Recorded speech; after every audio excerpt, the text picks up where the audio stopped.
আবহাওয়ার বড়সড় বদল। গরমের দাপটের মাঝে হঠাৎ স্বস্তির ছোঁয়া এনে দিয়েছে ঝড় বৃষ্টি। বুধবার এবং বৃহস্পতিবার সন্ধ্যায় শহর কলকাতা সহ দক্ষিণবঙ্গের একাধিক জেলার সাক্ষী থেকেছে ঝোড়ো হাওয়া, বজ্রবিদ্যুৎ আর বৃষ্টির। দিনের শেষে আকাশ কালো করে নেমে এসেছে কালবৈশাখীর আবহ। রাস্তাঘাট ভিজেছে, কোথাও কোথাও গাছের ডালও ভেঙে পড়েছে, আবার কোথাও বিদ্যুৎ পরিষেবাতেও সাময়িক ব্যাঘাত ঘটেছে। তবে সবকিছুর মাঝেই স্বস্তির খবর, তাপমাত্রা অনেকটাই নেমে এসেছে, গরমের তীব্রতাও কমেছে। এখন প্রশ্ন, শুক্রবারও কি ঝড় বৃষ্টির ধারাবাহিকতা বজায় থাকবে? আবহবিদদের পূর্বাভাস কি বলছে? বৃহস্পতিবার আলিপুর আবহাওয়া দফতরের সর্বশেষ রিপোর্ট অনুযায়ী শুক্রবার ও শনিবার ঝড় বৃষ্টির প্রভাব কিছুটা কমতে পারে ঠিকই, কিন্তু পুরোপুরি থামছে না। বরং রবিবার থেকে আবার সেটা বাড়তে পারে বলে ইঙ্গিত দেওয়া হয়েছে। অর্থাৎ সপ্তাহান্তে আবহাওয়া কিছুটা স্থিতিশীল হলেও নতুন সপ্তাহের শুরুতে ফের অশান্ত হতে পারে আকাশ। দক্ষিণবঙ্গের কথা যদি বলা হয়, তাহলে বুধবার পর্যন্ত বিভিন্ন জেলায় ঝড় বৃষ্টির সম্ভাবনা জারি রয়েছে। বজ্রবিদ্যুৎ সহ বৃষ্টির পাশাপাশি দমকা ঝোড়ো হাওয়া বইতে পারে বলে সতর্কবার্তাও দেওয়া হয়েছে। বিশেষ করে বিকেল বা সন্ধ্যের দিকে হঠাৎ করে কালবৈশাখীর মতো পরিস্থিতি তৈরি হতে পারে। ফলে সাধারণ মানুষকে সতর্ক থাকার পরামর্শ দিচ্ছে আবহাওয়া দফতর। রবিবার ও সোমবার পরিস্থিতি আরও কিছুটা তীব্র হতে পারে। কলকাতা সহ দক্ষিণবঙ্গের বেশিরভাগ জেলাতে ঝড় বৃষ্টির পরিমাণ বাড়ার সম্ভাবনা রয়েছে। এই প্রেক্ষিতে একাধিক জেলায় জারি করা হয়েছে কালবৈশাখী সতর্কতা। এর মধ্যে রয়েছে কলকাতা, উত্তর 24 পরগনা, দক্ষিণ 24 পরগনা, পূর্ব বর্ধমান, পশ্চিম বর্ধমান, হাওড়া, হুগলি, বাঁকুড়া এবং পশ্চিম মেদিনীপুর। এসব এলাকায় বজ্রবিদ্যুৎ, দমকা ঝোড়ো হাওয়া এবং মাঝারি থেকে ভারী বৃষ্টিপাত হতে পারে বলে পূর্বাভাস। এবার আসা যাক শুক্রবারের কলকাতার আবহাওয়ার খুঁটিনাটি বিষয়ে। এদিন শহরের আকাশ মূলত মেঘলা থাকার সম্ভাবনা, মাঝে মাঝে হালকা থেকে মাঝারি বৃষ্টিপাত হতে পারে, কোথাও কোথাও বজ্রবিদ্যুৎ সহ বৃষ্টিও দেখা যেতে পারে। ফলে দিনের বিভিন্ন সময়ে আবহাওয়ার হঠাৎ পরিবর্তন লক্ষ্য করা যেতে পারে। যারা বাইরে বেরোবেন তাদের সঙ্গে ছাতা বা রেইনকোট রাখার পরামর্শ দেওয়া হচ্ছে। তাপমাত্রার দিক থেকেও শুক্রবার বেশ আরামদায়ক হতে চলেছে। দিনের সর্বোচ্চ তাপমাত্রা থাকতে পারে প্রায় 28 ডিগ্রি সেলসিয়াসের একটু বেশি, যেটা স্বাভাবিকের তুলনায় প্রায় 7.5 ডিগ্রি কম। অর্থাৎ গরমের যে অস্বস্তিকর পরিস্থিতি চলছিল তা থেকে আপাতত অনেকটাই মুক্তি মিলবে। অন্যদিকে দিনের সর্বনিম্ন তাপমাত্রা থাকতে পারে প্রায় 19.8 ডিগ্রি সেলসিয়াস, যা স্বাভাবিকের তুলনায় 6.3 ডিগ্রি কম। এই তাপমাত্রা শহরবাসীর জন্য বেশ স্বস্তিদায়ক বলেই মনে করছেন আবহবিদরা। তবে শুধু দক্ষিণবঙ্গ নয়, উত্তরবঙ্গের পরিস্থিতিও কিন্তু যথেষ্ট গুরুত্বপূর্ণ, বরং সেখানে আবহাওয়া আরও বেশি সক্রিয় হতে চলেছে। শুক্রবার উত্তরবঙ্গের একাধিক জেলায় ভারী থেকে অতি ভারী বৃষ্টিপাতের সম্ভাবনা রয়েছে। বিশেষ করে জলপাইগুড়ি, আলিপুরদুয়ার এবং কোচবিহার জেলায় 200 মিলিমিটার পর্যন্ত বৃষ্টি হতে পারে বলে সতর্কবার্তা জারি করা হয়েছে। এই ধরনের বৃষ্টিপাতের ফলে জমা জল, নদীর জলস্তর বৃদ্ধি কিংবা ভূমিধসের আশঙ্কা উড়িয়ে দেওয়া যাচ্ছে না। এবার বলি দার্জিলিং এবং কালিম্পং, সেখানকার কি ছবি লক্ষ্য করা যাবে। ভারী বৃষ্টির সম্ভাবনার কথা জানিয়েছে আলিপুর আবহাওয়া দফতর। পাহাড়ি এলাকায় টানা বৃষ্টির কারণে রাস্তা পিচ্ছিল হয়ে যেতে পারে, যাতায়াতে সমস্যা তৈরি হতে পারে। পর্যটকদের সতর্ক থাকার পরামর্শ দেওয়া হয়েছে। অপ্রয়োজনে পাহাড়ি এলাকায় যাতায়াত এড়িয়ে চলাই ভালো বলে মনে করছেন বিশেষজ্ঞরা। শুধুমাত্র শুক্রবার নয়, শনিবার এবং রবিবারও উত্তরবঙ্গের দার্জিলিং, কালিম্পং, আলিপুরদুয়ার এবং জলপাইগুড়িতে ভারী বৃষ্টির সম্ভাবনা বজায় থাকবে। অর্থাৎ টানা কয়েকদিন ধরে এই জেলাগুলোতে বৃষ্টির দাপট চলতে পারে। এর সঙ্গে যোগ হবে দমকা ঝোড়ো হাওয়া। সব জেলাতেই ঘন্টায় 30 থেকে 50 কিলোমিটার বেগে হাওয়া বইতে পারে বলে পূর্বাভাস দেওয়া হয়েছে।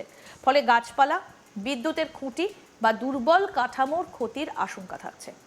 এরপর সোমবার থেকে বুধবার পর্যন্ত উত্তরবঙ্গ এবং দক্ষিণবঙ্গ দুই ক্ষেত্রেই ঝড় বৃষ্টির সম্ভাবনা বজায় থাকবে।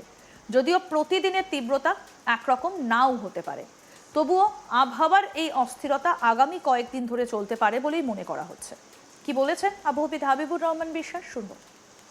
এখন আমাদের পশ্চিমবঙ্গের জন্য আবহাওয়ার যা পরিস্থিতি, তাতে বজ্রবিদ্যুৎ সহ বৃষ্টিপাতের অনুকূল পরিস্থিতি রয়েছে।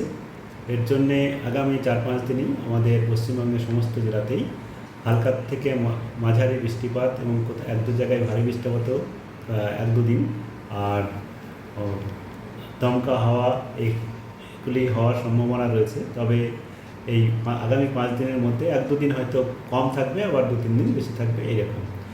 আগামী 24 ঘন্টায় যেটা আমাদের দক্ষিণবঙ্গের জন্য বলা হয়েছে, আগামী 24 ঘন্টায় দক্ষিণবঙ্গে বজ্রবিদ্যুৎ সহ বৃষ্টিপাত হালকা থেকে মাঝারি সমস্ত জেলাতেই প্রায় সব জায়গাতেই হওয়ার সম্ভাবনা রয়েছে। দমকা হাওয়া 40 থেকে 60 এই রেঞ্জে থাকার সম্ভাবনা, এক দু জায়গায় একটু বেশি হতে পারে।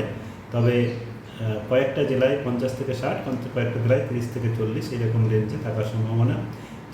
যে জেলাগুলিতে বেশি হওয়ার সম্ভাবনা রয়েছে সেগুলি হলো পুরুলিয়া, বাঁকুড়া, পূর্ব পশ্চিম বর্ধমান, উত্তর দক্ষিণ 24 পরগনা, নদিয়া এবং হুগলি, এবং বাকি জেলাতেও থাকবে, তবে এই জেলাগুলিতে বেশি সম্ভাবনা। এখন আমাদের অলরেডি নামপাস যেটা দেওয়া রয়েছে তাতে পুরুলিয়া এবং পশ্চিম বর্ধমান এই জেলাগুলিতে প্রবেশ করছে আমাদের। আর আজকেও সেজন্য আমাদের কালবৈশাখীর সম্ভাবনা রয়েছেই। তার সঙ্গে সঙ্গে ভারী বৃষ্টিপাতও হতে পারে। নদিয়া এবং উত্তর 24 পরগনা জেলাতে বেশি সম্ভাবনা, বাকি যে কোনো জায়গায় এক দু জায়গায় হতে পারে। উত্তরবঙ্গের জন্য যেটা বলা হয়েছে, উত্তরবঙ্গে আজকে দক্ষিণবঙ্গের তুলনায় একটু কম থাকবে, তবে বজ্রবিদ্যুৎ সহ বৃষ্টিপাত প্রায় সব জায়গাতেই হবে। আর এক দু জায়গায় ভারী বৃষ্টিপাত, যেমন দার্জিলিং, কালিম্পং, জলপাইগুড়ি, আলিপুরদুয়ার, তবে উত্তরবঙ্গে মূলত রাত্রের দিকে। আর এখন আমাদের দক্ষিণবঙ্গে এই দুপুরের পর এখন থেকে দুপুরের পর থেকে রাত্রি পর্যন্ত হওয়ার সম্ভাবনা থাকছে। উত্তরবঙ্গে বাতাসের গতিবেগ একটু কম থাকবে, 30 থেকে 40। এবং আগামীকাল দক্ষিণবঙ্গের জন্যে আগামীকাল এবং পরশু 1 আর 2 তারিখ কিছুটা কম থাকবে, তবে বজ্রবিদ্যুৎ সহ বৃষ্টিপাত অনেক জায়গাতেই হবে। দমকা হওয়ার তীব্রতাটা একটু কম থাকার সম্ভাবনা রয়েছে, সেক্ষেত্রে ম্যাক্সিমাম 40 থেকে 50 কয়েকটা জেলাতে যেতে পারে, তবে বেশিরভাগ জায়গাতেই কেবল বজ্রবিদ্যুৎ সহ হালকা থেকে মাঝারি বৃষ্টিপাত অনেক জায়গাতে হওয়ার সম্ভাবনা রয়েছে। মূলত আমাদের বৃষ্টিপাত বজায় থাকবে উত্তর দক্ষিণ 24 পরগনা, পূর্ব পশ্চিম মেদিনীপুর এবং ঝাড়গ্রাম জেলাতে। আর পরের দিন যেমন পূর্ব মেদিনীপুর, পশ্চিম মেদিনীপুর, উত্তর দক্ষিণ 24 পরগনা, বাঁকুড়া, মূলত উপকূল অঞ্চলের বেশিরভাগ জেলাতেই প্রতিদিনই প্রায় বেশিরভাগ জায়গাতেই হবে, এবং বাকি জেলাগুলোতে অনেক জায়গাতে হওয়ার সম্ভাবনা রয়েছে। তবে উত্তরবঙ্গের ক্ষেত্রে আগামীকাল 1 তারিখ উত্তরবঙ্গে বাতাসের গতিবেগ বা দমকা হওয়ার সঙ্গে যে বাতাসের গতিবেগ, সেটা কিছু কিছু জায়গায় বেশি হওয়ার সম্ভাবনা রয়েছে, 50 থেকে 60 বা এক জায়গায় বেশিও যেতে পারে। মূলত 3টি জেলা, মালদা, উত্তর দক্ষিণ দিনাজপুর, তার সঙ্গে সঙ্গে বাকি জেলাতে 40 থেকে 50 থাকতে পারে। তবে উত্তরবঙ্গের পার্বত্য অঞ্চলের যে জেলাগুলো, যেমন আমাদের দার্জিলিং, কালিম্পং, জলপাইগুড়ি, আলিপুরদুয়ার এবং কোচবিহার, এই জেলাগুলিতে ভারী বৃষ্টিপাতের সতর্কতা রয়েছে, এবং অতি ভারী বৃষ্টিপাতের সম্ভাবনা আগামীকাল রয়েছে উত্তরবঙ্গে জলপাইগুড়ি, আলিপুরদুয়ার, কোচবিহার জেলাতে। ফের আবার 2 তারিখে যেটা রয়েছে, 2 তারিখের ক্ষেত্রে দুটো অংশে উত্তর এবং দক্ষিণবঙ্গ ক্ষেত্রেই বাতাসের গতিবেগ কম থাকবে, তবে উত্তরবঙ্গে প্রায় সব জায়গাতেই বৃষ্টিপাত হওয়ার সম্ভাবনা, উপরের 5টা জেলা, এবং ভারী বৃষ্টিপাতের সম্ভাবনা উপরের 5টা জেলাতে থাকছে। দক্ষিণবঙ্গে বিক্ষিপ্তভাবে কিছু জেলায়, আর কিছু জেলায় অনেক জায়গায়, যেটা আমি বললাম। 3 তারিখে আবার দক্ষিণবঙ্গে কিছুটা বাড়বে, সেখানে 50 থেকে 60 কয়েকটা জেলায় দমকা হওয়া যেতে পারে। 4 তারিখেও আবার 50 থেকে 60 একই রকম থাকবে, এবং 3-4 তারিখে আবার কিছুটা তীব্রতা বাড়ার সম্ভাবনা রয়েছে কিছু কিছু জেলায়। আর উত্তরবঙ্গের ক্ষেত্রে 3-4 তারিখে আবার একটু কম থাকবে। আরও আপডেট পেতে দেখতে থাকুন আজ তাক বাংলা। সাবস্ক্রাইব করুন, নোটিফিকেশন পেতে বেল বাটন অপশন প্রেস করুন।